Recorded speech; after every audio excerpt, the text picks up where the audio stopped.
शर्मिला साहिबा, आपसे आगाज़ करता हूँ। मखसूस नशस्तों का जो फ़ैसला हमने देखा ओवर द वीकेंड, इसके बाद अगर ये कहा जाए कि जो सीट्स डिज़र्व नहीं करती थी दीगर पार्टीज़, वो उनको मिल गई, और ये भी हम कह सकते हैं कि चलें तहरीक इंसाफ की तरफ से टेक्निकल मिस्टेक्स की गई। सुन्नी इत्तेहाद काउंसिल का जो प्लेटफॉर्म था, एक आर्गूमेंट ये डेवलप हो गया कि दरअसल उन्होंने अपनी पार्टी के सिंबल से इलेक्शन नहीं लड़ा और उनका कोई जो मेंबर था वो इलेक्ट हो नहीं पाया, इसीलिए वो सीट्स डिज़र्व नहीं करते थे।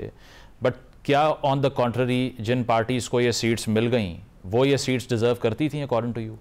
देखिए, अगर इस पूरे मामले को आप शुरू से देखें तो जब पीटीआई का सिंबल लिया गया था इलेक्शन कमीशन ऑफ पाकिस्तान की जानिब से, तो उस वक़्त ये चीज़ें सामने आई थी कि उनके इंटर पार्टी इलेक्शन जो हैं वो सही तरीके से नहीं गए और पीटीआई के जो वुकला थे, वो इस मामले को डिफेंड नहीं कर पाए इलेक्शन कमीशन ऑफ पाकिस्तान के सामने। ये मामला वहाँ से चला आ रहा है। अच्छा, उसके बाद सब्सिक्वेंटली इलेक्शंस हुए, इलेक्शंस के बाद सीट्स आ गईं, तमाम चीज़ें हो गईं। उसके बाद भी ये मामला गया इलेक्शन कमीशन के पास और उन्होंने एक फैसला दिया।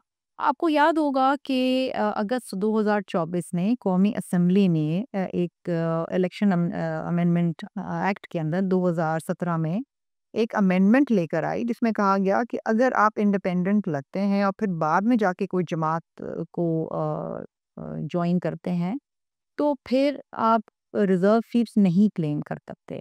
And once the party has already submitted or not submitted the reserve list of women और माइनॉरिटीज, वो बाद में सब्सिक्वेंटली इलेक्शन के बाद में ही सबमिट कर सकती। तो ये कौमी असम्बली सेनेट ने ये कानून पास किया और वो कानून का हिस्सा बन गया। उसकी रोशनी में भी अगर आप देखें तो ये फैसला दुरुस्त है। अब इसके ऊपर मुख्तलिफ डिबेट हो सकती है कि जी, जो जमात क्लेम कर रही है उसको तो नहीं मिले लेकिन दीगर जमातों को मिल गए। देखिए, मेरे सामने एक एक जो नॉर्मल एक कॉमन सेंस की आर्गुमेंट है वो ये है, without going into the technical aspects of it, आपके जो वुकला बैठे हैं वो उससे बेहतर तबसरा कर सकते हैं। ये देखिए, कौमी असम्बली और दीगर असम्बली की जो तादाद है जिसमें रिवर्स आती है, इनको पूरा तो होना है ना। They have to be given. एक इनकम्प्लीट हाउस तो नहीं चल सकता ना forever endlessly till the next elections. तो बेहतर ये है कि आप लोगों को अकोमोडेट करें और लोगों को चांस दें कि वो असेंबली के अंदर आए। अब बात ये है कि अगर at the highest forum supreme court के फोरम से अगर एक फैसला आ जाता है, you have to accept it. सही सही, चले मतलब मैं इस पे आप उससे इख्तलाफ कर सकते हैं लेकिन आपको you have to accept it. यकीनन लीगल लीगल आर्ग्यूमेंट्स तो काफ़ी मौजूद हैं इस पे। जो हम पीटीआई की पोजीशन है उसको भी डिस्कस करेंगे। अफनान साहब, आपकी तरफ आता हूँ। ये एक तो 2/3 अक्सरियत का जो थ्रेशोल्ड था वो अचीव हो चुका है। कहा जा रहा है कि आपको अब जेयूआई की भी कोई ख़ास ज़रूरत पेश नहीं आएगी, लेकिन तहरीक इंसाफ तो इस फैसले को डाउट करती है और वो ये समझते हैं कि ये दरअसल पार्टी इलेक्शंस के ऊपर शुरू होने वाला मामला अगर यहाँ तक पहुँच गया है तो फिर कौन सी पार्टी ऐसी है जिसमें खालिसतन जमहूरी सतह पर इलेक्शन होता है या फिर टाइमली इलेक्शन होता है। और बहुत सी पार्टीज़ ऐसी भी हैं इंक्लूडिंग जेयूआई है जिनको माजी में ये वक्त मिला है कि अगर इलेक्शन वक्त पर नहीं करवाया तो दोबारा ये एक्सरसाइज करवा ली जाए। तो पीटीआई के केस में जितना हार्शली ये लॉ इम्प्लीमेंट हुआ है, आप बिलीव करते हैं कि बाकी सबसे भी यही ट्रीटमेंट है? जी, बिस्मिल्लाहिर्रहमानिर्रहीम। देखें, बात ये है कि ये थोड़ा सा जो है ना, इसके कानून जब ये बना है इसके ऊपर भी थोड़ी सी ज़रा मैं रोशनी डालना चाहता हूँ, क्योंकि ये पीटीआई बार बार कह रही है कि जी हमारे साथ ज्यादती हुई। बात ये है कि ये कानून बनाया किसने था कि इंटर पार्टी इलेक्शन अगर नहीं कराया तो इलेक्शन सिंबल ले लिया जाएगा। ये पीटीआई ने बनाया था ये कानून इनकी हुकूमत में, और इन्होंने बनाया था अपने मुखालफिन के लिए, ताकि अगला इलेक्शन जब रिक करना हो तो ये अपने मुखालफिन को इंटर पार्टी इलेक्शनों में जो है वो करवा के जो इनसे सिंबल ले ले। अब वो हुआ ये कि जो इन्होंने गड़ा दूसरों के लिए खोदा था उसमें आगे खुद गिर गए।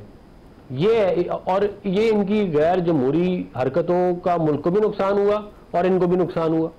इसी तरह का इन्होंने एक और हरकत ये की कि पहले आरओ जो थे वो जजेज होते थे, इन्होंने वो ब्यूरोक्रेट कर दिए, और फिर जो उसके बाद हुआ वो भी सारा पाकिस्तान जानता है। तो ये अपनी गलतियों की सजा तो किसी और को नहीं दे सकते ना।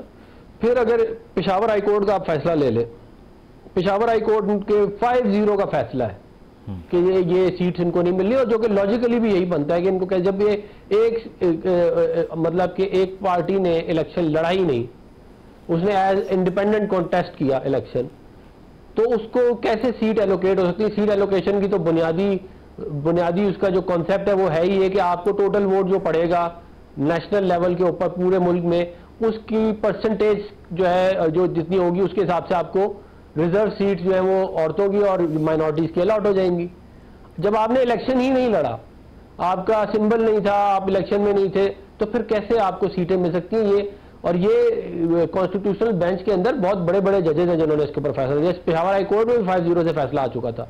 ये तो बीच में इन्होंने पीटीआई ने जैसे पहले हाईजैक कर लिया था सुप्रीम कोर्ट को, वो पैनामा वाले केस के अंदर, वो आरटीएस वाले मामले में और बहुत सारे मामलों में, ये 5-6 साल इन्होंने एक पूरी की पूरी सहूलतकारी वहां पे चलती रही है।